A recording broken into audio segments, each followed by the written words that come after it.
नमस्कार रसिकांनो, कसे आहात सगळे? मजेत ना? सफर जागतिक चित्रपट दुनियेची या माझ्या आणि तुमच्या लाडक्या यूट्यूब चॅनलमध्ये तुम्हा सर्वांचे पुन्हा एकदा मनापासून खूप खूप स्वागत.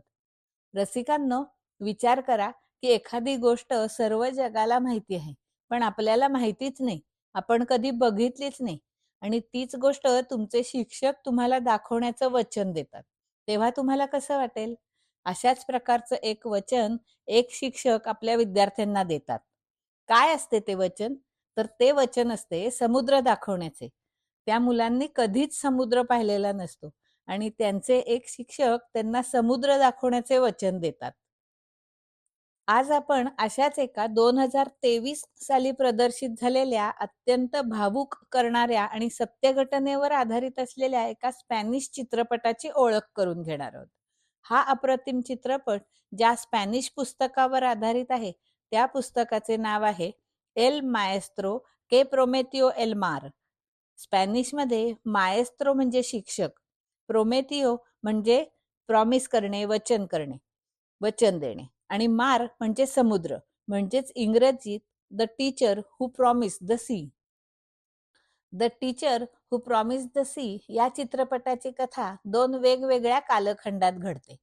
पहिली कथा आहे 2010 सालातील. आरियान्ना ही मुलगी आपल्या अल्झायमर झालेल्या आजोबांच्या म्हणजे कार्लोस आजोबांच्या इच्छेखातर आपल्या पणजोबांच्या विषयी माहिती शोधण्याचा प्रयत्न करते. आपल्या छोट्या मुलीला आपल्या आईकडे ठेवून आरियान्ना पणजोबांच्या माहितीच्या शोधार्थ निघते. एल माएस्त्रो के प्रोमेतियो एल मार या पुस्तकाचे लेखक फ्रान्स्केस एस्किबानो हे नेहमीच खऱ्याखुऱ्या लोकांच्या आणि कार्यकर्त्यांच्या कथा जगासमोर आणत असत. 2010 मध्ये जेव्हा स्पेनमधील बुर्गोस येथे गृहयुद्धातील म्हणजेच सिव्हिल वॉर मधील लोकांची सामूहिक थडगी शोधण्याचे काम सुरू होते, तेव्हा त्यांना एका शिक्षकाची कथा समजली. त्याबद्दल सखोल माहिती आणि पुरावे गोळा करून त्यांनी पुस्तक लिहिले. चित्रपटाची पटकथा सुद्धा त्यांनीच लिहिली आणि या चित्रपटाचे सहनिर्माते सुद्धा झाले. तर आजोबांच्या सांगण्यावरून आरियाना स्पेनमधील बुर्गोस गावी जाऊन सामूहिक थडग्यात आपल्या पणजोबांबद्दल अधिक माहिती मिळवण्यासाठी जाते. येथे आरियान्नाला आपल्या कार्लोस आजोबांचे वर्गमित्र एमिलिओ भेटतात. तेच आरियान्नाला सांगतात की या थडग्यात तिच्या पणजोबांशिवाय आणखी एका व्यक्तीचे सुद्धा अवशेष आपल्याला सापडू शकतात. आणि ती व्यक्ती म्हणजे एमिलिओ कार्लोस यांचे शिक्षक अँटोनी बेंजाजस. त्यानंतर एमिलिओ आरियान्नाला 1935 सालच्या भूतकाळातील आणि तिच्या आजोबांच्या लहानपणच्या अनेक आठवणी सांगतात.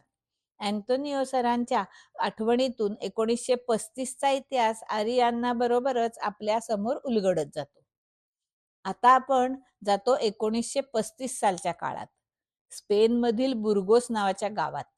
हे गाव आहे मागासलेले, कर्मठ, अत्यंत जुनाट, बुरसटलेल्या विचारांचे. शाळेत विद्यार्थ्यांना मारल्याशिवाय शिकवताच येत नाही, असा विचार शिक्षकांबरोबरच विद्यार्थ्यांच्या मनातही पक्का असतो.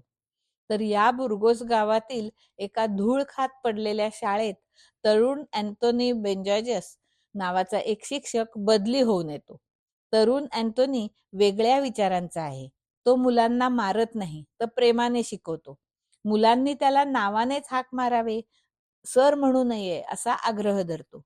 शाळेत धर्म आणण्याची गरज नाही असे म्हणून भिंतीवरचा क्रूसही काढून ठेवतो. अर्थातच कर्मठ गावकरी तसेच चर्चचे फादर यांना हे अजिबात मान्य होत नाही. परंतु जी मुले पूर्वी शाळेत जायला घाबरायची ती आता धावत शाळेत जात होती. त्यामुळे पालक मात्र खुश होते. अँटोनीचे म्हणणे असते की आपण मुलांना मोठं व्हायला शिकवतो, पण त्यांना आधी लहान मुलं व्हायला शिकवायला हवं. हा अँटोनीचा विचार ऐकून आपणही 2026 मध्ये थोडे अंतर्मुख होतो. खरंच आपण मुलांना आधी मुलं व्हायला शिकवलं पाहिजे. हा खरंच सुंदर विचार आहे. परंतु 1935 साली अर्थातच कर्मठ असलेल्या बुर्गोस गावातील प्रमुखांना ही गोष्ट अजिबातच पचनी पडत नाही. अँटोनी मुलांना आयुष्याच्या गोष्टी शिकवतो, विचार करायला लावतो. अगदी चक्क एके दिवशी जंगलात जाऊन मुलांना रेकॉर्डवर डान्सही शिकवतो. अँथोनी वर्गात एक छोटे प्रिंटिंगचे मशीन आणतो. ते कसे वापरायचे ते विद्यार्थ्यांना शिकवतो. मुले स्वतःच्या हाताने अक्षरे जुळवून छोटी छोटी पुस्तके छापायला लागतात. मुलांना हे सर्व जादूईच वाटत असते. अशीच पुस्तकं छापताना एक दिवस समुद्राचा विषय निघतो. बुर्गोस गावात डोंगराळ भागातील असल्याने त्या मुलांनी कधीच समुद्र पाहिलेला नसतो. अँथोनी त्या मुलांना समुद्राची कल्पना करून वर्णन करायला सांगतो. सर्व मुले आपापल्या कल्पना लढवून समुद्रावर एक सुंदर पुस्तक छापतात. मुलांची ही उत्सुकता पाहून अँथोनी फारच भावुक होतो आणि त्यांना वचन देतो की या उन्हाळ्याच्या सुट्टीत मी तुम्हा सर्वांना माझ्या गावी घेऊन जाईन आणि समुद्र दाखवीन. सर्वच मुलांच्या डोळ्यात एक वेगळीच चमक येते. गावची वेसही न ओलांडलेली ही मुले आपापल्या पालकांकडून मोठ्या कष्टाने समुद्र पाहायला जायची परवानगी आणतात आणि त्या दिवसाची आतुरतेने वाट पाहत असतात. मुले समुद्र पाहतात का?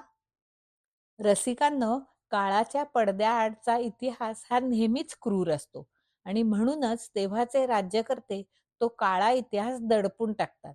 त्याचप्रमाणे 1935 सालचा स्पेनचा इतिहासही काळाच होता. 1935 साली स्पॅनिश सिव्हिल वॉर सुरू होते.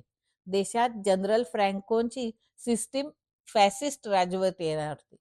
अँथोनी सारखाच बंडखोर विचारांचा एक माणूस बर्नाडो ह्याला तुरुंगात डांबलेले असते. बर्नाडोचा मुलगा कार्लोस त्याला सांभाळण्याची जबाबदारी अँथोनीवर येते. सुरुवातीला अँथोनी आणि वडिलांच्या अटकेमुळे बिथरलेला कार्लोस यांच्यात तुतुमैमय होत असते. पण नंतर त्यांच्यात एक अनोखा बंध तयार होतो. अँथोनी मुलांना शिकवण्याचे स्वतंत्र विचार असतात ते गावातील काही कर्मठ लोकांना आणि चर्चला मान्य नसतातच. त्यांना वाटत असते की हा अँथोनी आपल्या मुलांना बिघडवत आहे. 1936च्या उन्हाळ्याच्या सुट्टीत अँथोनी मुलांना घेऊन त्याच्या गावी समुद्र दाखवायला घेऊन जाणार असतो. पण नेमके त्याच वेळी युद्ध भडकते. फॅसिस्ट सैनिक गावात येतात आणि अँथोनीला अटक करून घेऊन जातात. त्याला क्रूरपणे मारहाण करतात. अज्ञात ठिकाणी नेऊन गोळ्या घालतात. अँथोनी कधीच परत येत नाही. त्याने मुलांना दिलेले वचन कधीच पूर्ण होऊ शकत नाही. आरियानाला एमिलिओ आजोबा खूपच मदत करतात. त्यांच्याकडे असलेले छापील पुस्तके तसेच सरांबरोबर सर्व मुलांचा काढलेला एकमेव फोटो आरियानाला देतात. लहानपणच्या भरपूर आठवणी सांगतात. तेव्हा आरियाना बरोबरच आपलेही डोळे भरून येतात. तसेच या सर्वांची वर्गमैत्रीण जोसेफिना ही बुर्गोस गावच्या प्रमुखाची मुलगी असते. ती सुद्धा अतिशय वृद्ध झालेली असते. वृद्धपकाळाने तिच्या आठवणी धूसर झालेल्या असतात. तरी ती तिच्याकडे सांभाळून ठेवलेली सर्व कागदपत्र आरियानाला देते. पणजोबांच्या माहितीच्या शोधार्थ निघालेल्या आरियानाला आजोबांचे मित्र एमिलिओ आणि मैत्रीण जोसेफिना यांच्याकडून अनेक आठवणी कागदपत्र मिळतातच. बुर्गोस गावातील सामूहिक थडग्यात अनेक मानवी सांगाडे सापडतात. परंतु दुर्दैवाने पणजोबा बर्नाडो आणि शिक्षक अँथोनी यांचे अवशेष नक्की कोणते आहेत ते इतिहासकारांना सांगणे अशक्य होते. परंतु आरियानाच्या हाती अतिशय मौल्यवान गोष्ट लागते. ती म्हणजे सर्व मुलांचा शिक्षकांबरोबर काढलेला एकमेव फोटो आणि मुलांनी स्वतःच्या हाताने छापलेले द सी नावाचे पुस्तक, ज्यात आपल्याला समुद्र कसा वाटतो याविषयीच्या भावना मुलांनी त्यात छापलेल्या होत्या.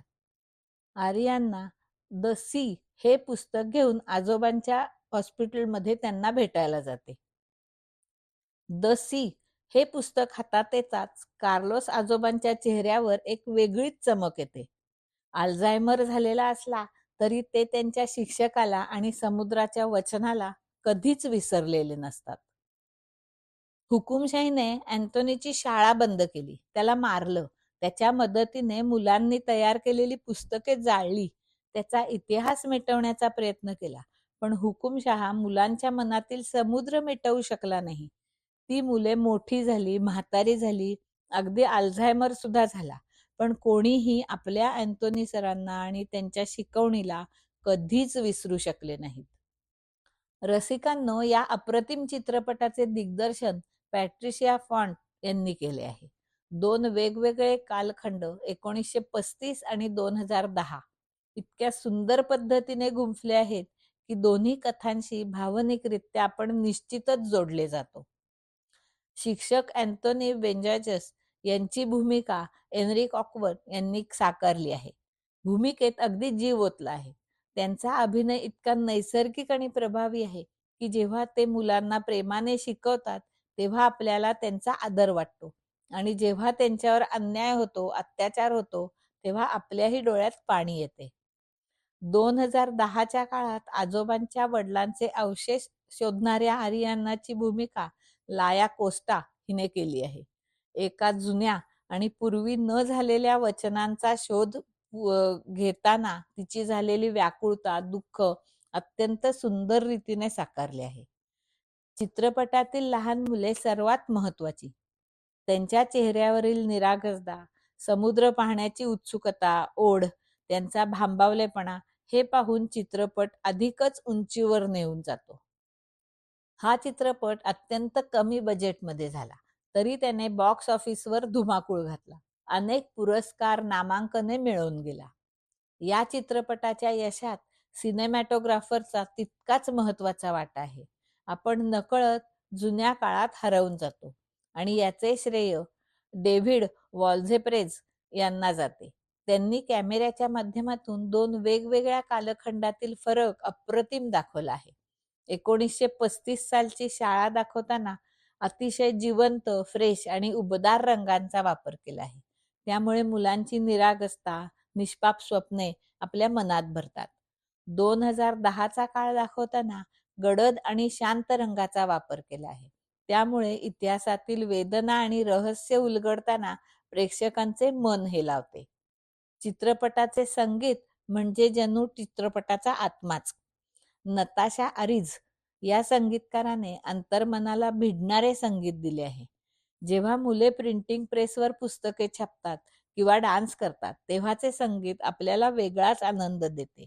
पण शिक्षकाला अटक होते, अत्याचार होतात, तेव्हा वापरलेला पियानो आणि व्हायोलिन आपल्या अंगावर काटा आणि डोळ्यात पाणी आणते.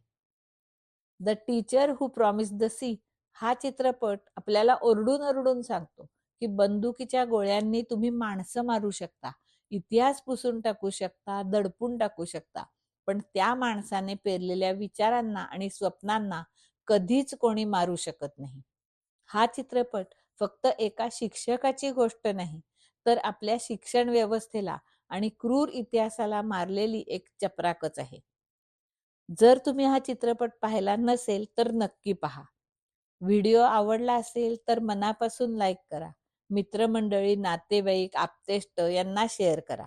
आणि सर्वात महत्त्वाचे म्हणजे अशाच वैविध्यपूर्ण चित्रपटांची ओळख करून घेण्यासाठी चॅनलला सबस्क्राईब करायला विसरू नका. बेल आयकॉनवर क्लिक करा.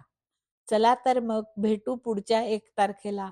तोपर्यंत मस्त राहा, मजेत राहा, जागतिक चित्रपट पाहत राहा. धन्यवाद.